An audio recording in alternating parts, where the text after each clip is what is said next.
Hello दोस्तों, स्वागत है आप सभी का आपके अपने YouTube channel lemma world point में। आज आपके लिए मैथ का प्रैक्टिस सेट नंबर 6 लेके आए हैं, जो कि रोज का पब्लिकेशन का है। इससे पहले के प्रैक्टिस सेट चैनल पर डाले जा चुके हैं। यदि आपने अभी तक नहीं देखे हैं, देख लीजिए और अपनी तैयारी को और भी मजबूत बना लीजिए। चलिए बिना किसी देरी के शुरू करते हैं आज का प्रैक्टिस सेट नंबर 6। देखिए, पहला क्वेश्चन दिया है, किसी वस्तु के अंकित मूल्य पर प्राप्त प्रत्येक x% की 2 क्रमागत छूट 321.20 की एकल छूट के बराबर है। यदि वस्तु का अंकित मूल्य 920 है तो x का मान ज्ञात कीजिए। देखिए, इस क्वेश्चन के जरिए मैं आपको पूरा छूट का कॉन्सेप्ट समझा देता हूँ कि किस तरह से छूट दी जाती है, क्या क्या होता है। देखिए देखिए सबसे पहली बात क्या होती है कि जो हमें छूट दी जाती है वो हमेशा किस पर दी जाती है, अंकित मूल्य पर दी जाती है। किस पे? अंकित मूल्य पर दी जाती है छूट। मान लीजिए दो छूटें दी जाती हैं, एक x% की, एक आपकी y% की। तो दोनों छूटों को मिलाकर एकल छूट कितने के बराबर होगी? तो उसके लिए फॉर्मूला होता है x प्लस बाई माइनस के एक्स बाई अपॉन 100। ठीक है, ये फॉर्मूला होता है। मान लीजिए कि एक छूट है आपकी 10% की, एक छूट है आपकी 20% की। दो छूटें दी जाती हैं। ये आपसे पूछा है कि एकल छूट कितने की होगी, यानी दोनों को मिला के एक छूट कितने छूट के बराबर होगी। तो वो आपसे पूछा है, तो आपको इस फॉर्मूले के जरिए निकालनी है। कैसे निकालेंगे? x की वैल्यू 10 होगी और y की वैल्यू कितनी होगी? 20 होगी। देखिए अब कैसे निकालेंगे, x की वैल्यू कितना आएगा? 10, और y की वैल्यू कितना आएगा? 20 आएगा। ठीक है, माइनस के 10 गुणा 20 बटे में 100। इसको सॉल्व कर लेंगे। 10 और 20 कितना हो गया? 30। 30 माइनस के दो जीरो से दो जीरो खत्म हो जाएंगे, यानी कि 30 माइनस के 2, यानी कि 28%। यानी एकल जो छूट हुई वो कितने परसेंट की? 28% की। यदि मान लीजिए दोनों छूट समान है, यानी यहाँ पे भी ये क्या है, यहाँ पे भी कितने परसेंट की होती है? 10% की होती है। तब आप क्या करते हैं? तो आप 20 की अब कितना आ जाता? 10 आ जाता, यानी कि 10 प्लस 10 और गुणा 10 बटे में 100। ठीक है, यानी 10 और 10 20, 20 में से एक हटा दें, कितना आ जाएगा? 19%। जब 20% की होती है तो 20 प्लस 20 और 20 गुणा 20 बटे में 100, यानी कितने परसेंट की आ जाती है? 20 और 20 40 माइनस के 4, यानी कि 36% की आ जाती है। यानी जब समान छूटें होती हैं तो दोनों जगह सेम ही वैल्यू आती है। ठीक है, ये फॉर्मूला आपको अप्लाई करना है। अब आते हैं लौट के अपने सवाल पर। देखिए सवाल में क्या दिया है, सवाल में x% की 2 क्रमागत छूटें दे रखी है और छूट की वैल्यू दे रखी है इतनी, और अंकित मूल्य दे रखा है 920। x का मान पूछा है, x का मान कितना हो? तो देखिए देखिए मैंने आपको अभी बताया था कि जो छूट दी जाती है वो अंकित मूल्य पर दी जाती है। तो मैं आपसे पूछूंगा, 331.20 पैसे की छूट दी गई है, वो 920 रुपये पर दी गई है, तो कितने परसेंट की दी गई है? परसेंटेज में निकालें। देखिए यहाँ पे 100 आ जाएगा, और 100 से 100 खत्म, 0 से 0, और 92 से कटेगा आपका ये 36 बार कटेगा। ठीक है, यानी एकल जो छूट दी गई है वो दोनों को मिलाकर कितने परसेंट की दी गई है? 36% की दी गई है। और एक्स और एक्स क्या है? दोनों समान ही छूटें दी गई हैं। तो अभी आपने देखा था पिछले, अभी इसी वीडियो में आपको थोड़ी देर पहले बताया था कि 36% की एकल छूट कब दी जाती है? तब दोनों छूटें कितने परसेंट के बराबर हो? 30% के बराबर हो। अभी तो जब 20 और 20 करेंगे, फिर प्लस का 20 इंटू 20 बट्टे में 100 कर देंगे, तो कितनी छूट के बराबर हो जाएगा? 20 और 20 40, 40 माइनस के 4, यानी कि 36% के बराबर हो जाएगी। यानी जो समान छूट जो दी जाएगी वो कितने परसेंट के बराबर होगी? 20% के बराबर होगी। तो आपका राइट आंसर कितना हो जाएगा? 20%। नेक्स्ट क्वेश्चन देखिए, 16 संख्याओं का औसत 35 है। बाद में पता चला कि 18, 17, 24 और 35 चार संख्याएं गलती से ले ली गई। इन संख्याओं को हटाने के बाद नया औसत क्या होता है? देखिए सबसे पहले सीख लीजिए औसत क्या होता है। औसत का फॉर्मूला क्या होता है? औसत का फॉर्मूला होता है औसत बराबर कुल योग बटे में कुल संख्या। ये फॉर्मूला होता है। ठीक है, यदि हम यहाँ से योग निकालना चाहेंगे तो योग बराबर हो जाएगा औसत गुणा संख्या। ठीक है, तो 16 संख्या का औसत कितना है? 35। तो इनका योग कितना हो जाएगा? तो इनका योग हो जाएगा 16 गुणा 35।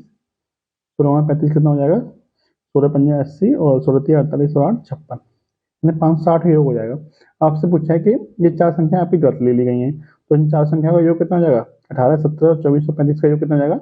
इनका योग हो जाएगा 94। इसको हम क्या कर देंगे? माइनस 94 माइनस कर देंगे। कितना बचेगा आपका? ये बचेगा आपका 6, 15, ये बचेगा आपका 6 यहाँ पे भी, और यहाँ बचेगा आपका 4, यानी 466 बचेगा। तो 466 आपको क्या मिल गया? शेष संख्याओं का योग। अब शेष संख्या कितनी बची? पहले 16 संख्या थी, चार संख्याएं हटी हैं, अब संख्या कितनी बची? 12। यानी आपको औसत पूछा, क्या पूछा आपसे? औसत। औसत बराबर क्या बताया था मैंने आपको? कुल योग बटे में कुल संख्या। योग कितना है? 466, संख्या कितनी बची? 12। 12 से हम भाग कर देंगे, कितना आ जाएगा आपका आंसर? ये 38.83, यानी ऑप्शन नंबर डी क्या हो जाएगा आपका राइट आंसर। नेक्स्ट क्वेश्चन देखिए, एक बीकर में द्रव भरा हुआ है जिसका 3 भाग पानी और 7 भाग औषधि है। इस मिश्रण का कितना भाग पानी से बदलने पर परिणामी मिश्रण में पानी और औषधि का अनुपात कितना हो जाए? 1:1 हो जाए। तो देखिए एक क्वेश्चन में बोला है कि 3 भाग क्या है, पानी है, और 7 भाग क्या है, औषधि। यानी पानी और औषधि का रेशियो कितना है, 3:7 है। इसको हम क्या मान सकते हैं, इसको मान सकते हैं कि 30 और 70। ठीक है, 30 और 70 मान सकते हैं। यदि हम 100% की बात करेंगे तो ये 30% हो जाएगा, ये कितना हो जाएगा, 70% हो जाएगा। यानी पानी कितना परसेंट हो जाएगा, 30%। अब आप जो नया पानी मिला रहे हो वो भी तो पानी है, इसमें भी क्या है, 100% पानी होगा, उसमें कोई मिलावट नहीं है। इसका मतलब नया पानी मिलाया जा रहा है वो कितने परसेंट का है, 100% वैल्यू है। ठीक है, मिलाने के बाद में जो नया मिश्रण बनना है उसमें पानी कितना है, 1:1 में है। इसका मतलब 1:1 का मतलब क्या है, आधा पानी है, आधा क्या है, औषधि है। आधा का मतलब 50%। इन नया जो आपका मिश्रण बना वो कितना है, उसमें पानी कितना है, 50% पानी है। अब आपके तीनों चीजें मिली हैं आपकी, देखिए। अब एलिगेशन मेथड लगा देंगे। देखिए, 50 में से 30 के कितने बच्चे, 20, और 100 में से 50 के कितना बच्चा, आपका 50। इन दोनों का रेशियो कितना आ गया, 5:2। ठीक है, इन दोनों का रेशियो आ गया 5:2। इसका मतलब क्या है, इसका मतलब पहले जो पानी था वो 5 था, अब नया मिलाया कितना है, 2 है। यानी 5:2 का मतलब टोटल भाग कितना हो गया, 5 और 2 7। ये 7 भाग में पानी कितना मिलाया गया, 2 भाग। आपसे यही पूछा था कि कितना भाग मिलाया गया, 2/7 भाग मिलाया गया। ये आपका क्या हो जाएगा, right answer, option number A. Next question देखिए। कमल 11,180 रुपये में 80 वस्तुएं खरीदता है और उन्हें 6 वस्तुओं के विक्रय मूल्य के बराबर हानि पर बेच देता है। तो एक वस्तु का विक्रय मूल्य क्या होगा, एक वस्तु का विक्रय मूल्य पूछा है। देखिए, हानि बराबर क्या होता है, हानि बराबर होता है कि विक्रय मूल्य माइनस के क्रय मूल्य। ठीक है, विक्रय मूल्य माइनस के क्रय मूल्य, ये आपका हानि का फॉर्मूला होता है। सॉरी, ये फॉर्मूला नहीं होता, एक मिनट गलत हो गया, क्रय मूल्य माइनस के विक्रय मूल्य होता है। सॉरी, गलत लिख गया, क्रय मूल्य माइनस के विक्रय मूल्य, ये फॉर्मूला होता है हानि बराबर। ठीक है, अब आगे देखते हैं। देखिए, देखिए हानि कितनी वस्तु के बराबर हो रही है, 6 वस्तुओं के विक्रय मूल्य के बराबर। यानी 6 का एसपी, एसपी का मतलब क्या है, सेलिंग प्राइस, सेलिंग प्राइस का मतलब विक्रय मूल्य। यानी 6 वस्तुओं के विक्रय मूल्य के बराबर हानि हो रही है, कितनी वस्तुओं पे, 80 वस्तुओं के क्रय मूल्य, क्रय सीबी का मतलब क्रय मूल्य, माइनस के 80 वस्तुओं के ही क्या, विक्रय मूल्य। ठीक है, एसपी। यानी 80 वस्तुओं के क्रय मूल्य में से 80 वस्तुओं का विक्रय मूल्य घटा देंगे तो हमें कितनी हानि हो रही है, 6 वस्तुओं के विक्रय मूल्य पर हानि हो रही है। ठीक है, अब इसको सॉल्व कर लेंगे। ये माइनस का 80 एसपी इधर जाएगा, प्लस का हो जाएगा, तो 80 और 6 86, 86 एसपी बराबर 80 सीपी। सीपी का मतलब क्या है, कॉस्ट प्राइस यानी कि क्रय मूल्य। ठीक है, अब यहाँ से सॉल्व करिए तो सीपी और एसपी का रेशियो कितना मिल जाएगा, सीपी अपॉन एसपी बराबर हो जाएगा, सीपी अपॉन एसपी बराबर 86/80। ठीक है, यानी कि एक वस्तु का यदि क्रय मूल्य आपका कितना है, 86 है, तो विक्रय मूल्य कितना है, 80। यानी कितने की हानि हो रही है, कितनी हानि हो रही है, 6 की हानि हो रही है, कितने पे, 86 पे। लाभ और हानि की गणना हमेशा किस पर की जाती है, क्रय मूल्य पर की जाती है। यानी कितने की हानि हो रही है, 6 की हानि हो रही है, कितने पे, 86 पे हो रही है। अब आगे देखिए, देखिए इसको और शॉर्ट में कर सकते हैं। देखिए 80 वस्तुओं का क्रय मूल्य कितना दे रखा है, 11,180। यहाँ पे 11,180 हो जाएगा, 11,180। ठीक है, इससे हमें कोई लेना देना नहीं है, इसको काट दीजिए। यानी 86 वस्तुओं का विक्रय मूल्य बराबर 11,180 के बराबर हो गया। क्यों, क्योंकि 80 वस्तुओं के क्रय मूल्य के बराबर है, जो कितना दे रखा है, 11,180 दे रखा है। ठीक है, क्वेश्चन में दे रखा है, देखिए दे रखा है 11,180 बराबर। तो एसपी निकालना है आपको, क्या निकालना है, एक वस्तु का विक्रय मूल्य निकालना है। तो एक वस्तु का विक्रय मूल्य कितना हो जाएगा, तो 86 का एसपी बराबर 11,180 है, तो एक का एसपी, यानी एक का एसपी बराबर कितना हो जाएगा, 11,180 बटे में 86। इसको काटेंगे, कितने को कटेगा, ये आपका 130 बार कटेगा। यानी एक वस्तु का विक्रय मूल्य कितना आ गया, 130 रुपए। ऑप्शन नंबर ए क्या हो जाएगा आपका राइट आंसर। नेक्स्ट क्वेश्चन देखिए, ए और बी की वर्तमान आयु का अनुपात 7:8 है। अब से 6 वर्ष बाद उनकी आयु का अनुपात 8:9 हो जाएगा। यदि सी की वर्तमान आयु ए की वर्तमान आयु से 10 वर्ष अधिक है तो सी की वर्तमान आयु ज्ञात कीजिए। तो देखिए कैसे निकालेंगे। देखिए मैंने ये बना रखा डायग्राम पहले से, ए और बी का। ए और बी की वर्तमान आयु का अनुपात कितना है, 7:8। ठीक है, 6 वर्ष बाद कितना हो जाएगा, 8:9 हो जाएगा। ठीक है, अब देखिए यहाँ से हर एक में वृद्धि कितनी हो रही है, 1 यूनिट की। यहाँ पे भी 1 यूनिट की वृद्धि हो रही है, लेकिन एक्चुअल में कितनी की वृद्धि हो रही है, वर्तमान से 6 वर्ष, यानी कि 6 वर्ष की वृद्धि हो रही है। ठीक है, यानी 1 यूनिट की वैल्यू किसके बराबर हो जाएगी, 6 वर्ष के बराबर हो जाएगी। तो 7 यूनिट की वैल्यू कितनी हो जाएगी, 7×6 42, 42 वर्ष। ठीक है, यानी कि ए की जो वर्तमान आयु है वो कितनी है, 42 वर्ष है। सी की आयु आपसे पूछिए, सी की आयु क्या है, ए की आयु से कितना ज्यादा है, 10 वर्ष ज्यादा है। तो सी की आयु कितनी हो जाएगी, +10 कर देंगे, कितना हो जाएगा, 52 वर्ष। यानी 42 + 10 कितना हो जाएगा, 52 वर्ष। यानी ऑप्शन नंबर बी क्या हो जाएगा आपका राइट आंसर। नेक्स्ट क्वेश्चन देखिए, यदि 3x² और 4xy का तृतीय अनुपाती 48 है तो y का धनात्मक मान ज्ञात कीजिए। देखिए क्या सॉल्व करेंगे। देखिए तृतीय अनुपात ई का क्या होता है, एक फॉर्मूला होता है। क्या होता है, जैसे मान लीजिए दो संख्याएं आपकी ए और बी है, इसका तृतीय अनुपात ये पूछा जाए तो तृतीय अनुपात कैसे निकालते हैं, इसका फॉर्मूला क्या होता है, बी स्क्वायर अपॉन में ए, यानी दूसरी संख्या का वर्ग बटे में पहली संख्या। अब आपको दो संख्या दे रखी है, क्या क्या दे रखी है, 3x² और 4xy दे रखी है, ठीक है। ये आपको दो संख्याएं दे रखी है, इसका तृतीय अनुपात निकालना है। तो देखिए सॉल्व कर लेते हैं इसको। दूसरी संख्या का वर्ग, इसका वर्ग कितना हो जाएगा, 4 का वर्ग 16 x² बाई स्क्वायर बटे में पहली संख्या यानी कि 3x², जो किसके बराबर दे रखा है, 48 के बराबर दे रखा है, ठीक है। इसको सॉल्व कर लेते हैं। x² से x² खत्म हो जाएगा, 16 से कटेगा आपका, 16 तिया 48, यानी 22² की वैल्यू कितनी आ जाएगी, 3 गुणा 3। तो 22 की वैल्यू यहाँ से कितनी मिल जाएगी, 3 का वर्ग कितना हो जाएगा 9, और 9 का वर्गमूल कितना आ जाएगा 3, ठीक है। 22 की वैल्यू कितनी मिल जाएगी आपको 3। 22 की वैल्यू ही पूछी थी आपकी, कितनी आ जाएगी आंसर, ऑप्शन नंबर ए आपका राइट आंसर हो जाएगा। नेक्स्ट क्वेश्चन देखिए, ए बी और सी ने 2:3:5 के अनुपात में अपनी पूंजी निवेश की। उन्होंने जितने महीनों के लिए निवेश किया था उनका अनुपात क्या है, 4:2:3 है। यदि ए और बी के लाभ के हिस्सों के बीच का अंतर कितना है, 1,86,000 है, तो सी के हिस्से का लाभ बताइए। देखिए पार्टनरशिप वाला चैप्टर का क्वेश्चन है, कैसे करते हैं पूरा कॉन्सेप्ट समझ लीजिए अच्छी तरह से। देखिए ये मैंने बना रखा है पहले से। देखिए ए बी सी के निवेश का अनुपात क्या रखा है, 2:3:5, तो हम यहाँ लिख लेते हैं 2:3:5, ठीक है। उसके बाद में समय का अनुपात कितना दे रखा है, 4:2:3। तो इसका मतलब लाभ का अनुपात कितना हुआ, तो लाभ कैसे निकालते हैं, देखिए लाभ का जो अनुपात निकलता है वो निवेश इंटू क्या होता है, समय, यानी कितना रुपए लगाया और कितने समय के लिए लगाया। तो 4 × 2 कितना हो जाएगा 8, 3 दूनी 6 और 5 दिया 15, यानी इनके जो लाभ का अनुपात होगा वो क्या होगा 8:6:15। अब देखिए, अब आगे देखिए क्वेश्चन में क्या बोला, देखिए क्वेश्चन में बोला कि ए और बी के लाभ के हिस्सों के बीच का अंतर कितना है, इतना है। अगर हम अपने अकॉर्डिंग चले तो दोनों के हिस्सों में अंतर कितना है, 8 - 6 यानी कि 2 का अंतर है, जो किसके बराबर दे रखा है, 1,86,000 के बराबर दे रखा है। और सी का हिस्सा आपसे क्वेश्चन में पूछा है, देखिए क्या पूछा है, सी का हिस्सा पूछा है।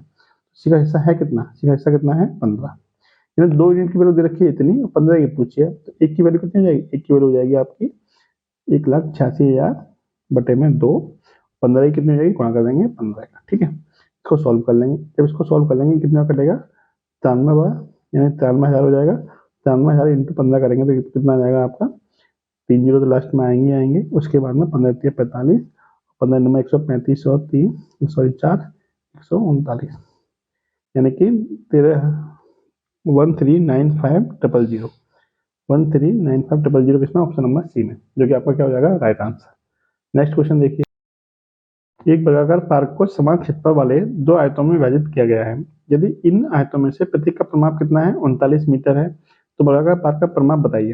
देखिए यहाँ अपना पार्क बना लेते हैं, एक वर्गाकार पार्क बना लेते हैं। मान लीजिए ये आपका वर्गाकार पार्क है, ठीक है। इसकी प्रत्येक भुजा कितनी मान ली हमने, 1 सेंटीमीटर की मान ली। अब इसको 2 बराबर हिस्सों में बांट दिया, ठीक है, जैसे कि उसने बोला है। अब एक आयत ये हो गया, एक आयत ये हो गया। जब इसको 2 बराबर हिस्सों में बांटेंगे तो ये भुजा हमारी कितनी बचेगी, इसकी आधी हो जाएगी पूरी की आधी, यानी ये हमारी a/2 बचेगी, तो ये भी हमारी कितनी हो जाएगी a/2, ठीक है। और ये भुजा तो हमारी इसके बराबर ही होगी, यानी ये कितनी होगी, a होगी, ठीक है। अब ये हम बात करें इस वाले आयत की, तो इसकी परिमाप कितनी होगी, परिमाप का मतलब होता है सभी भुजाओं का योग। इसका सबका योग करेंगे तो कितना योग हो जाएगा, a प्लस में a/2 प्लस का ये वाला a और प्लस का ये वाला a/2, कुल मिला के हो जाएगा 3a। कितना हो जाएगा 3a, यानी प्रत्येक आयत की परिमाप कितनी होगी 3a, जो किसके बराबर दे रखी है आपको, प्रत्येक आयत परिमाप दे रखी है 39, यानी 3a की वैल्यू कितनी है 39। तो a की वैल्यू कितनी आएगी 39/3 यानी कि 13, यानी वर्गाकार जो हमारा परिमाप मतलब वर्गाकार क्षेत्र है उसका भुजा कितनी मिल गई हमें, a की वैल्यू मिल गई 13, ठीक है। आपसे इसकी परिमाप पूछिए, परिमाप का मतलब सभी भुजाओं का योग। इसकी भुजाएं कितनी होती हैं 4, a की वैल्यू कितनी है 13, तो 4 की वैल्यू कितनी हो जाएगी 4 × 13 यानी कि 52, यानी वर्गाकार जो क्षेत्र है उसके परिमाप कितनी हो जाएगी 52, यानी ऑप्शन नंबर डी आपका क्या हो जाएगा राइट आंसर। नेक्स्ट क्वेश्चन देखिए, साधारण ब्याज पर निवेश की गई एक धनराशि 12 वर्षों में अपने आप की 4 गुना हो जाती है। ज्ञात कीजिए कि 40 वर्षों में वह कितने गुना हो जाएगी। देखिए सॉल्व करते हैं इसे। ये मान लेते हैं कि कोई राशि हमारी कितनी थी 1 यूनिट थी, जो कि 12 वर्ष में कितनी हो गई 4 यूनिट हो गई, ठीक है। 12 वर्ष में कितनी होगी 4 यूनिट, कितने वर्ष में होगी 12 वर्ष में, यानी कितने की वृद्धि होगी यहाँ से प्लस के 3 की वृद्धि होगी। यानी 3 यूनिट की वृद्धि कितने वर्ष में हो रही है? 12 वर्ष में। तो 1 यूनिट की वृद्धि कितने वर्ष में होगी? 12/3 यानी कि 4 वर्ष में होगी। होगी नहीं होगी? ठीक है, तो 40 वर्ष में कितनी वृद्धि होगी? 40 वर्ष में कितनी हो जाएगी? 1 यूनिट की वृद्धि हो रही है 4 वर्ष में, तो 40 वर्ष में कितनी होगी? इसका 10 गुना हुआ है तो इसका भी 10 गुना होगा। यहाँ पे कितना हो जाएगा? 10 हो जाएगी। यानी 40 वर्ष में एक वाली चीज कितनी हो जाएगी? 10 हो जाएगी। वृद्धि कितनी हो जाएगी? 10 की वृद्धि हो जाएगी। इसका मतलब एक पहले से थी, 10 की वृद्धि होगी तो अब कितनी होगी? 1 और 10 11, यानी कि 40 वर्ष में कितनी हो जाएगी? 11 गुनी हो जाएगी। तो आपसे यही क्वेश्चन ने पूछा था कि 40 वर्ष में कितने गुनी हो जाएगी? कितने गुनी हो जाएगी? 11 गुनी हो जाएगी। एक की वृद्धि हो रही है 4 वर्ष में, तो 40 वर्ष में हो जाएगी 10 की वृद्धि। 10 की वृद्धि हुई है, एक पहले से थी, कुल मिला कितने गुनी हो गई? 11 गुनी हो गई। नेक्स्ट क्वेश्चन देखिए, ए बी तथा सी अपने वेतन का 10%, 12%, 15% धर्मार्थ ट्रस्ट को दान करते हैं। ए तथा बी का वेतन समान है और उनके दान के बीच का अंतर कितना है? 520 रुपए है। ए और बी का कुल दान सी की तुलना में 2720 रुपए अधिक है। अब आगे सवाल देखिए, ए और सी का कुल दान ए बी और सी के कुल वेतन में कितना प्रतिशत है, ये आपको बताना है। देखिए इतना लंबा सवाल कभी आता तो है नहीं है ईवी पुलिस में, फिर मैं आपको इसका सॉल्यूशन बता देता हूँ कैसे करेंगे। देखिए देखिए, ए बी सी कितना कितना दान करते हैं? 10%, 12% और 15%। ठीक है, अब ए और बी के बीच में दान में अंतर कितना है? 2% का अंतर है। और 2% की वैल्यू कितनी दे रखी है? 520। दोनों के बीच का अंतर कितना दे रखा है? 520। ठीक है, 2% की वैल्यू 520 है, तो यहाँ से 1% की वैल्यू कितनी मिल जाएगी आपको? 520 का आधा यानी कि 260। 1% की वैल्यू 260 है, 10% की वैल्यू कितनी हो जाएगी? 26,000। ठीक है, सॉरी, 1% की वैल्यू कितनी है? 260 है, तो 100% की वैल्यू कितनी हो जाएगी? 100% की वैल्यू हो जाएगी 26,000। ठीक है, यानी कि दोनों का वेतन क्या है? समान है। दोनों का वेतन क्या है? समान है। तो इसका वेतन कितना आ गया? 26,000। तो इसका भी वेतन कितना आ गया आपका? 26,000। क्लियर। अब आगे देखते हैं सवाल में। देखिए आगे क्वेश्चन में बोला है कि ए और बी का कुल दान, ए और बी का कुल दान कितना है? देखिए 1% की वैल्यू है 260, तो ए और बी के कुल दान कितना है? 10 और 12 22%। तो 22% की वैल्यू कितनी आ जाएगी? 1% की वैल्यू कितनी है? तो 22% की वैल्यू 22 से गुणा कर देंगे, क्या आ जाएगी आपकी? 5720 रुपए। ठीक है, तो ए और बी का जो कुल दान है वो सी की तुलना में कितना अधिक है? 2720 रुपए अधिक है। तो सी का दान कितना हो जाएगा? तो 2720 रुपए में माइनस कर देंगे, कितना आ जाएगा आपका? 3000। ठीक है, यानी सी का कुल दान कितना आ गया? 3000, जो कितने के बराबर है? अपने वेतन के 15% के बराबर है। यानी कि 15% की वैल्यू कितनी दे रखी है? 15% की वैल्यू कितनी आगे निकल के? 3000। तो 1% की वैल्यू यहाँ से निकल के आएगी आपकी 3000 बट्टे में 15 यानी कि 2000 रुपए। ठीक है, तो 100% की वैल्यू कितनी आ जाएगी? सॉरी 2000 नहीं आएगी, यहाँ से आएगी आपकी 200 रुपए। कितनी आएगी? 200। तो 100% की वैल्यू कितनी आएगी? 200 गुणा 100 यानी कि 20,000 रुपए। ठीक है, यानी कि सी का वेतन कितना आ गया? सी का वेतन आ गया 20,000 रुपए। और ए और बी का तो आपको पहले ही निकल के आ गया था 26,000 रुपए। अब अपने आगे क्वेश्चन पढ़ते हैं। आगे क्वेश्चन क्या दे रखा है देखिए, ए और सी का कुल दान, ए का दान कितना है? ए का दान 1% की वैल्यू 260 थी, तो 10% की वैल्यू कितनी हो जाएगी? 2600। ए का कुल दान कितना हो गया? 2600। और सी का कुल दान कितना था? 3000 रुपए। यहाँ ए और सी का कुल दान कितना हो गया? 2600 प्लस 3000, 2600 प्लस के 3000, ये हो जाएगा आपका 5600। ठीक है, यानी ए और सी का कुल दान ए बी और सी के कुल वेतन का, यानी तीनों का वेतन कितना हो जाएगा? 26 प्लस 26 प्लस के कितना आया था? सी का वेतन कितना आया था आपका? 20,000। कितना आया था? 20,000। यानी 26 दूनी 52 और 20 72, यानी 72,000 का कितना परसेंट है? तो 72,000 किसमें आ जाएगा? बटे में गुणा कर देंगे 100 का। इसको सॉल्व कर लेते हैं। देखिए 2 जीरो से 2 जीरो खत्म, 1 जीरो से 1 जीरो खत्म। ठीक है, 8 से कटेगा 8 से कटेगा 8 में 72 और 8 7 56, यानी 70/9। कितना आ गया? 70/9। 70/9 का मतलब 9 8 9 7 63, 7 पॉइंट समथिंग समथिंग आंसर आएगा आपका। ठीक है, जो भी आंसर आए 7.8 के आसपास आंसर आएगा। यही आपका क्या हो जाएगा? Right answer. यानी ऑप्शन नंबर क्या हो जाएगा आपका? ऑप्शन नंबर बी क्या हो जाएगा? Right answer. इतना लंबा सवाल आता नहीं है यूपी पुलिस में, फिर भी आपने को मैंने बता दिया, आप तरीका सीख लीजिए, कभी भी जरूरत पड़ सकती है। नेक्स्ट क्वेश्चन देखिए, ये आपका समीकरण दे रखा है, इसमें से यहाँ पे ए की वैल्यू बतानी है कि ए की वैल्यू कितनी होगी। तो देखिए क्या सॉल्व करेंगे इसको। देखिए ये सवाल दिया हुआ है। ठीक है, इस सवाल को आप तभी कर सकते हो यदि आपको भिन्नों का जोड़ना और घटाना आता हो। तो देखिए कैसे करेंगे, पहले आप इतने पोर्शन को सॉल्व कर लीजिए, यानी 2 4 8, इसका एलसीएम कितना आ जाएगा? 8। ठीक है, 2 से कटेगा 4 बार, 4 एकम 4, 4 दूनी 8, 2 एकम 2, 8 एकम 8 यहाँ। ठीक है, प्लस 1/a। ठीक है, देखिए 2/6 है, 1/6 यहाँ प्लस का, इधर जाएगा तो माइनस का हो जाएगा, तो 2/6 में से 1/6 घटाएंगे कितना बचेगा, 1/6 ही बचेगा। उसके बाद प्लस करिए इसको, देखिए 1/3 प्लस 2/3 कितना होता है, 3/3, 3/3 का मतलब 1, ठीक है।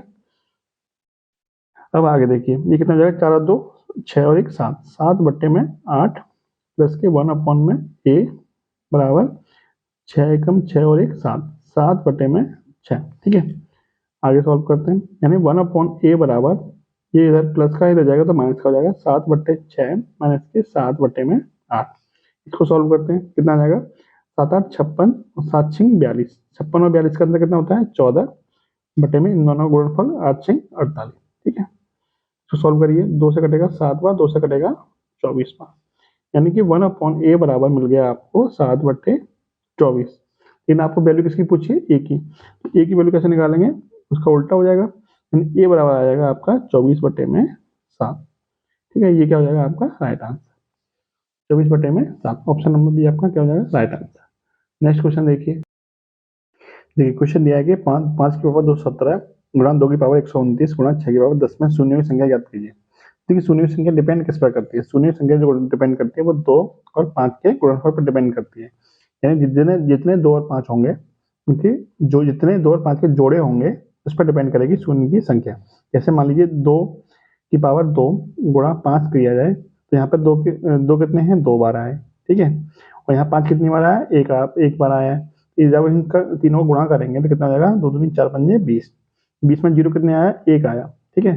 तो 1 0 1 क्यों आया, क्योंकि 5 और 2 के कितने जोड़े बन पाए, एक जोड़ा बन पाया, ठीक है। इसका जोड़ा नहीं बन पाया, यानी जितने जोड़े बन पाएंगे उतना ही क्या होगा, उतने ही जीरो आएंगे, यानी जितने 5 और 2 के जोड़े पे क्या करता है, डिपेंड करता है जीरो की संख्या। अब इसमें चेक करते हैं कि इसमें 5 कितने हैं, इसमें 5 कितने हैं, 217 है, ठीक है। 5 की पावर कितनी है, 217 है। और इसमें 2 कितने हैं, इसमें 2 हैं 129, ठीक है। यहाँ से भी 2 मिल सकते हैं, तो 6 को हम तोड़ सकते हैं, कैसे तोड़ सकते हैं, 2 गुणा 3 में, इसकी पावर कितनी है 10, तो यहाँ से हमें 2 की पावर कितनी मिल जाएगी, 2 की पावर 10 मिल जाएगी, गुणा 3 की पावर 10 भी मिल जाएगी, यानी 10 हमें कहाँ से मिल जाएंगे, यहाँ से मिल जाएंगे, यानी कि 217 तो आपके 5 हो गए, ठीक है। 129 हो गए आपके, 2 यहाँ से मिले थे और 10 यहाँ से मिल जाएंगे, 2 की पावर 10 में 10, 2 कितने हो गए, 139 हो गए, 10 2, क्लियर। 217 क्या है, 5 है, 139 क्या है, 2, तो कितने जोड़े बन सकते हैं इनके, 139 ही बन सकते हैं, क्योंकि 2 की संख्या क्या है, कम है, तो जितने जोड़े बन सकते हैं उतने ही क्या होंगे, जीरो, तो 139 जोड़े बन सकते हैं इनके, तो 139 क्या होंगे, इसमें जीरो होंगे। आपसे जीरो की संख्या ही पूछी थी, जीरो संख्या कितनी हो जाएगी, 139 हो जाएगी, यानी कि ऑप्शन नंबर ए क्या हो जाएगा आपका राइट आंसर। नेक्स्ट क्वेश्चन देखिए, पी की पावर 2 की पावर 3 इंटू 3 की पावर 10 इंटू 5, क्यू की पावर 2 की पावर 5 इंटू 3 इंटू 7, तो पी और क्यू का एचसीएफ बताइए। एचसीएफ क्या होता है, एचसीएफ मतलब दोनों में जो कॉमन चीज संख्या होगी वही आपका क्या हो जाएगा, एचसीएफ हो जाएगा। तो देखिए 2 की पावर 3 और 2 की पावर 5 में कॉमन क्या है, तो 2 की पावर 3 क्या है कॉमन, इंटू 3 की पावर 10 और 3 की पावर 1 में कॉमन क्या है, तो एक ही कॉमन, 3 ही कॉमन है, मतलब एक ही पावर कॉमन है, 3 आ जाएगा। और देखिए और कुछ कॉमन है दोनों में, तो और कुछ भी कॉमन नहीं है, तो यही क्या हो जाएगा आपका एचसीएफ, जो कि ऑप्शन नंबर बी में दिया हुआ है। राइट आंसर जाएगा option number B. Next question देखिए आप, 19 प्लस 4 अंडोड 21 का धनात्मक वर्गमूल ज्ञात कीजिए। देखिए इनमें से आपको वर्गमूल बताना, वर्गमूल क्या होगा। देखिए एक तो इसका लॉन्ग तरीका होता है, एक आपको मैं आपको शॉर्ट तरीका बता देता हूँ, क्योंकि आप ऑप्शन की सहायता से आप कर सकते हो। देखिए कैसे करोगे आप ये 19 दे रखा है, आपको 19 पे फोकस करना है। 19 क्या होता है, ये आपका ए स्क्वायर प्लस बी स्क्वायर की फॉर्म में होता है, ए स्क्वायर प्लस बी स्क्वायर। अब आपको ऑप्शन में ये देखिए चेक कर लीजिए कि इन दोनों का वर्ग करने पर 19 मिलता है या नहीं मिलता, यानी दोनों संख्याओं का वर्ग करने पर आपको 19 मिलना चाहिए, तो वो ऑप्शन आप चेक कर लीजिए। देखिए अंडर 7 का वर्ग करेंगे 7 ही मिलेगा, और 2√3 का वर्ग करेंगे 2 दूनी 4 या 12, दोनों का जोड़ कर लीजिए कितना मिल गया आपको 19, तो यही आपका क्या हो जाएगा राइट आंसर। बाकी सबका चेक कर लीजिए, किसी का 19 नहीं मिलेगा, ये आपका क्या हो जाएगा राइट आंसर हो जाएगा। नेक्स्ट क्वेश्चन देखिए आप, यदि कोई राशि चक्रवृद्धि ब्याज पर 4 वर्षों में 3 गुनी हो जाती है और समान ब्याज दर पर वो राशि कितने समय में 81 गुना हो जाएगी। तो देखिए आपसे बोला है कि 4 वर्षों में कितना हो रहा है, 3 गुना हो रहा है, ठीक है। तो कितने वर्षों में आपसे पूछा है कि वो 81 गुना हो जाएगा। तो आपको क्या करना है, ये जो 3 से 81 बना है, ये आपको चेक करना है कैसे बनेगा, यानी 81 को आपको 3 की पावर में लिखना है, तो आप क्या लिख सकते हो, 3 की पावर 4 लिख सकते हो, ठीक है। 3 की पावर 4 कितना होता है, 81 होता है। तो जितनी पावर आती है उसका गुणा आपको किसमें करना है, पहली वाली संख्या में करना है। तो 4 × 4 कितना हो जाएगा 16। 16 यहाँ पर क्या हो जाएगा आपका राइट आंसर। 16 पर क्या हो जाएगा right answer. Option number D क्या हो जाएगा आपका राइट। नेक्स्ट क्वेश्चन चेक करिए, देखिए दो पाइप ए बी और बी एक टैंक को 12 और 15 घंटे में भर सकते हैं। एक अन्य पाइप है सी उस टैंक को 25 लीटर प्रति घंटे से खाली कर सकता है। यदि तीनों एक साथ काम कर रहे हों तो टैंक को 10 घंटे में भर सकते हैं। टैंक की क्षमता क्या होगी? तो क्षमता चेक कर लेते हैं। देखिए ये डायग्राम मैंने बना लिया। ए 12 घंटे में भरा है, बी 15 घंटे में भरा है और ये तीनों मिलकर कितने घंटे में भरा है? 10 घंटे में भरा है। तो 12, 15 और 10 का हमने एलसीएम ले लिया, कितना हो गया? एलसीएम आ गया आपका 60। यानी हमने मान लिया कि टंकी की क्षमता वो 60 यूनिट है। ठीक है, अब ये 12 घंटे में 60 लीटर भर देता है तो 1 घंटे में कितना भरता हुआ? 5 यूनिट भरता हुआ। और ये 15 घंटे में 60 लीटर भरा तो 1 घंटे में कितना भरेगा? 1 घंटे में भरेगा 4 यूनिट। और ये तीनों मिलके 10 घंटे में कितना भरते हैं? 60 लीटर भरते हैं। तो 1 घंटे में कितना भरेंगे? 1 घंटे में भरेंगे 6 यूनिट। ठीक है, इतना क्लियर हो गया। तो इसमें जो सी पाइप है वो क्या कर रहा है? खाली कर रहा है। जब ये सी पाइप जो है वो खाली कर रहा है, मान लेते हैं ये आपका सी पाइप है जो क्या कर रहा है? खाली कर रहा है। मानते हैं x लीटर प्रति घंटे के हिसाब से, सॉरी x यूनिट 1 घंटे में खाली करता है। तो इन तीनों का जोड़ किस बराबर होना चाहिए? इस 6 यूनिट के बराबर होना चाहिए। अब इसको चेक कर लेते हैं। देखिए यानी कि 5 + 4 माइनस के x बराबर 6। तो 5 और 4 9, 9 में से क्या होगा? 6 घटेगा, बराबर आ जाएगा, ये माइनस वाला इधर जाएगा, प्लस का हो जाएगा। यानी x की वैल्यू कितनी आ गई? x की वैल्यू आ गई 3 यूनिट। यानी कि 3 लीटर प्रति घंटे के हिसाब से सी क्या कर रहा है? खाली कर रहा है। ठीक है, लेकिन 3 यूनिट की वैल्यू कितनी दे रखी है? आपको 25 लीटर दे रखी है। तो 3 यूनिट की वैल्यू कितनी होगी? 25 लीटर। तो 1 यूनिट की वैल्यू कितनी जाएगी? 25/3। आपसे पूछा टंकी कितने लीटर की? टंकी हमने कितने लीटर की मानी थी? 60 लीटर की। तो 60 यूनिट की वैल्यू कितनी जाएगी? 25/3 गुणा 60। ठीक है, सॉल्व कर लेते हैं। 3 से कटेगा आपका 20 बार और 20 × 25 कितना होता है? 500। यानी टंकी हमारी कितने लीटर की मिल गई? 500 लीटर की। आपका राइट आंसर कितना जाएगा? Option number D 500 litre. Next question देखिए, 500 मीटर की दूरी से एक पुलिसकर्मी को देखकर एक चोर 10 किलोमीटर प्रति घंटा की चाल से दौड़ने लगता है। उसे देखकर पुलिसकर्मी तुरंत 12 किलोमीटर प्रति घंटे की चाल से क्या करता है? उसका पीछा करता है और चोर को पकड़ लेता है। पुलिसकर्मी द्वारा तय की गई दूरी ज्ञात कीजिए। तो देखिए दूरी कैसे निकालेंगे। देखिए चोर और पुलिस का कॉन्सेप्ट क्या काम करता है। देखिए मान लीजिए आपका गया है 500 मीटर की दूरी पे, ये आपका पुलिस खड़ी है यहाँ पे और यहाँ पे क्या कौन खड़ा है? चोर खड़ा है। ठीक है, ये 500 मीटर की दूरी है। अब चोर पुलिस किस स्पीड से भागती है? 12 किलोमीटर प्रति घंटा की स्पीड से भागती है। और चोर किस स्पीड से भागता है? 10 किलोमीटर प्रति घंटा की स्पीड से भागता है। तो इसको कैसे पकड़ पाएगा? किस स्पीड से पकड़ेगा? तो ये इनकी सापेक्षिक चाल जो होगी उस स्पीड से पकड़ेगा। कब पकड़ पाएगा? जब इनके बीच की जो दूरी है 500 मीटर वो कवर हो जाएगी तब। यानी कुल मिला के 500 मीटर की दूरी कवर करनी है पुलिस को, तब जाके आप चोर को पकड़ पाओगे। तो कैसे पकड़ पाओगे? इस 500 मीटर की दूरी कवर करने में जो समय लगेगा वो कैसे निकालेंगे? तो समय बराबर क्या होता है? दूरी बट्टे चाल। दूरी कितनी दे रखी है? 500 मीटर। ठीक है, और चाल कितनी है? चाल निकालने के लिए सापेक्षिक चाल निकालनी पड़ेगी। यानी ये भी इसी दिशा में भाग रहा है और ये पुलिस भी इसी दिशा में भाग रही है। इनकी सापेक्षिक चाल कितनी हो जाएगी? 12 - 10 यानी कि 2 किलोमीटर प्रति घंटा। अब देखिए 500 मीटर दे रखी है तो ये आपकी किलोमीटर प्रति घंटा में दे रखी है, तो इसको हम क्या कर देंगे? किलोमीटर में ही चेंज कर लेंगे। तो 500 मीटर का मतलब कितना होता है? 1/2 किलोमीटर होता है, एक आधा किलोमीटर होता है, नहीं होता है? या फिर 500 में 1 का भाग दे देंगे तब भी आधा ही आएगा। बटे में कितना आ जाएगा? 2। यानी कुल मिला कितना आ गया? 1/4 घंटा। ठीक है, 1/2 बटे में 2 करेंगे तो कितना आ जाएगा? 2 × 2 यानी कि 4 घंटा, 1/4 घंटा आ जाएगा। यानी कि पुलिस द्वारा चोर को पकड़ने में कितना समय लगेगा? 1/4 घंटा लगेगा। आपसे दूरी पूछिए, यानी पुलिस ने कितनी दूरी चली। तो दूरी बराबर क्या होता है? 4 गुणा समय। पुलिस की चाल कितनी है? 12 की। और समय कितना लग रहा है? 1/4 घंटा लग रहा है। 4 से कटेगा 3, यानी पुलिस द्वारा कितनी दूरी चली जाएगी? 3 किलोमीटर की दूरी चली जाएगी। आपका राइट आंसर कितना जाएगा? 3 किलोमीटर। ऑप्शन नंबर बी आपका राइट हो जाएगा। नेक्स्ट क्वेश्चन देखिए, एक विलन के आधार का क्षेत्रफल 346.5 सेंटीमीटर स्क्वायर है और वक्र सतह का क्षेत्रफल कितना है? 990 सेंटीमीटर स्क्वायर है। तो इसकी ऊंचाई याद कीजिए। तो देखिए ऊंचाई कैसे निकालेंगे। देखिए वक्र सतह का क्षेत्रफल कितना दे रखा है? 346.5। वक्र सतह का क्षेत्रफल फॉर्मूला क्या होता है? पाई आर स्क्वायर। आर क्या है? विलन की त्रिज्या है। ठीक है, पाई आर स्क्वायर की वैल्यू दे रखी है 346.5। इसको सॉल्व कर लेते हैं। पाई की वैल्यू कितनी होती है? 22/7 होती है। ठीक है, आर स्क्वायर बराबर 346.5। इसको सॉल्व करते हैं। पॉइंट हटाएंगे तो आपको क्या आ जाएगा? बटे में 10 आ जाएगा।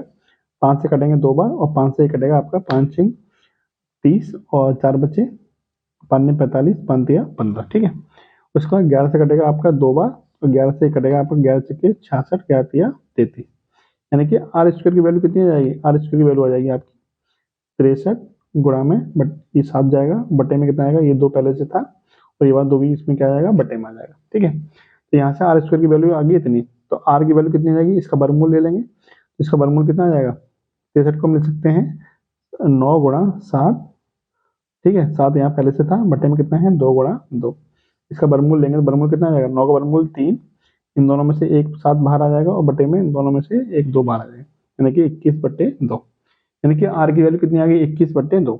अब आगे देखते हैं सवाल में, आपसे बोला है कि वक्र सतह का क्षेत्रफल दे रखा है 990 है, पूछे बताइए। देखिए वक्र सतह का क्षेत्रफल क्या होता है, वक्र सतह का क्षेत्रफल होता है 2πr/h, ठीक है, जो दे रखा है 990, तो 2 गुणा 22/7, आर की वैल्यू कितनी निकल के आई थी 21/2, एच आपसे पूछा ही है, इसको सॉल्व कर लेंगे। देखिए 2 से 2 खत्म, 3 7 से कटेगा 3 बार, और देखिए 11 से कटेगा आपका 2 बार और 11 से कटेगा आपका ये 90 बार। ठीक है, अब देखिए 3 से कटेगा आपका 30 बार और 2 से कटेगा आपका ये 15 बार, यानी कि एच बराबर कितना आ गया 15 सेंटीमीटर, यानी कि 15 सेंटीमीटर आपका क्या आ जाएगा, right answer, option number D आपका राइट हो जाएगा। नेक्स्ट क्वेश्चन देखिए, दो मजदूर ए तथा बी साथ मिलकर किसी काम को 5 दिनों में पूरा कर सकते हैं। यदि ए अपनी वास्तविक क्षमता से 2 गुना तथा बी अपनी वास्तविक क्षमता से 1/3 काम करता है तो काम 3 दिनों में समाप्त हो जाता है। तदनुसार ए अकेला काम को कितने दिनों में पूरा कर लेगा। देखिए कैसे करेंगे सॉल्व। देखिए कुछ चीजें सीख लीजिए, जैसे मान लीजिए आपको कुल काम पूछा जाए आपसे, कुल काम कितना होता है, तो देखिए काम कैसे, कुल काम कैसे निकालते हैं, क्षमता गुणा दिन बराबर कुल काम। ठीक है, जैसे आपसे पूछा जाएगा यदि मान लीजिए टोटल काम कितना है 50 है और किसी आदमी की क्षमता कितनी है 2 है, तो कितने दिन में खत्म कर देगा, तो आप कहेंगे 25 दिन में खत्म कर देगा। ठीक है, ये 25 दिन कैसे निकले, 50 में 2 का भाग करके निकले, 2 गुणा 25 बराबर 50, यानी क्षमता और दिन का गुणनफल किसके बराबर होता है, काम के बराबर होता है। ठीक है, क्षमता और दिन का गुणनफल किसके बराबर होता है, काम के बराबर होता है। अब अपने सवाल पर आते हैं, सवाल में दिया था कि ए और बी दोनों मिलकर किसी काम को 5 दिन में खत्म कर देते हैं। मान लेते हैं कि ए की क्षमता कितनी है, ए है, और बी की क्षमता कितनी है, बी है, दोनों की कुल मिलाकर क्षमता कितनी होगी, ए प्लस बी, और 5 दिन में खत्म कर देते हैं काम को, तो कुल काम कितना हो जाएगा, क्षमता गुणा 5, यानी टोटल काम कितना हो जाएगा ए प्लस बी इंटू 5। ठीक है, नेक्स्ट बोला है आपसे क्वेश्चन में, देखिए ये अपनी क्षमता से 2 गुना, तो अब ए की क्षमता कितनी हो जाएगी 2a हो जाएगी, और बी अपनी क्षमता का 1/3, तो बी की क्षमता हो जाएगी b/3, b/3। ठीक है, यानी दोनों की क्षमता कुल कितनी होगी 2a प्लस b/3। जब हम 1/3 क्षमता से काम करते हैं 3 दिनों में काम खत्म कर देते हैं, तो कुल काम कितना हो जाएगा इंटू 3 कर देंगे। ठीक है, यानी 2a प्लस b/3 गुणा 3, तो ये भी कुल काम है और ये भी क्या है कुल काम, दोनों ही काम क्या है एक ही काम है, तो इस क्या होगा दोनों ही काम क्या है सेम सेम है, तो आपका बराबर बराबर रख देंगे। ठीक है, अब इसको सॉल्व कर लेंगे। देखिए 5a प्लस के 5b बराबर 3 दूनी 6a प्लस के b/3 गुणा 3 करेंगे, 3 से 3 खत्म हो जाएगा, कितना बचेगा b बचेगा, 5a इधर जाएगा कितना बचेगा, 6a में 5 से घटाएंगे तो a बचेगा, और 5b में से 1b घटाएंगे तो कितना बचेगा 4b। ठीक है, अब यहाँ से a/b कितना आ जाएगा, a/b बराबर मिल जाएगा आपको 4/1। इसका मतलब ये हुआ कि ए की क्षमता कितनी है 4, तो बी की क्षमता कितनी है 1। ठीक है, अब ये बताइए दोनों की क्षमता है कितनी, 4 प्लस 1 कितना हो गया 5, यानी दोनों की मिला के क्षमता कितनी होगी 5, यानी दोनों मिलकर एक दिन में कितना काम करते हैं 5 यूनिट काम करते हैं, और 5 दिन काम किया दोनों ने, तो कुल मिलाकर काम कितना हो गया 5 गुणा 5, यानी कि 25 काम हो गया। ठीक है, कुल काम हो गया 25, और एक दिन में कितना काम करता है 4 काम, तो 25 काम को करने में कितना समय लगेगा 25/4, यानी कि 6 सही 1/4 दिन। आपसे यही पूछा था कि ए द्वारा कितना समय लगेगा, ए अकेला काम कितने दिनों में समाप्त कर देगा 6 सही 1/4 दिन में। ऑप्शन नंबर बी क्या हो जाएगा आपका राइट आंसर। नेक्स्ट क्वेश्चन देखिए, ये इस प्रैक्टिस सेट का अंतिम क्वेश्चन है। वीडियो आपको कैसी लगी कमेंट बॉक्स में जरूर बताइएगा, अच्छी लगी हो तो लाइक भी कीजिए। देखिए क्वेश्चन दिया है, बार आरेख सप्ताह के विभिन्न दिनों में एक संग्रहालय में आगंतुकों की संख्या को दिखाता है। शनिवार को आगंतुकों की संख्या गुरुवार के आगंतुकों की संख्या से कितने प्रतिशत कम थी। तो देखिए शनिवार को आगंतुक है कितने 200, और गुरुवार को कितने हैं 500, कितनी कमी हुई है 500 माइनस के 200, यानी कि 300 की कमी हुई है। कितने पे सिर्फ किससे पूछा है, गुरुवार से पूछा है, तो गुरुवार में कितने हैं 500, 300 बटे में 500 गुणा कर देंगे 100 का। ठीक है, परसेंटेज निकाल पूछा है आपसे, परसेंटेज में निकालने के लिए क्या करते हैं हम 100 का गुणा कर देते हैं। 100 से 2 जीरो से 2 जीरो खत्म, 5 से कटेगा आपका ये 60 हुआ। यानी कितने परसेंट की कमी हुई है आपकी 60%। यानी कि ऑप्शन नंबर सी क्या हो जाएगा आपका राइट आंसर। ठीक है, वीडियो आपको कैसी लगी कमेंट बॉक्स में जरूर बताइएगा। धन्यवाद, जय हिंद, जय भारत।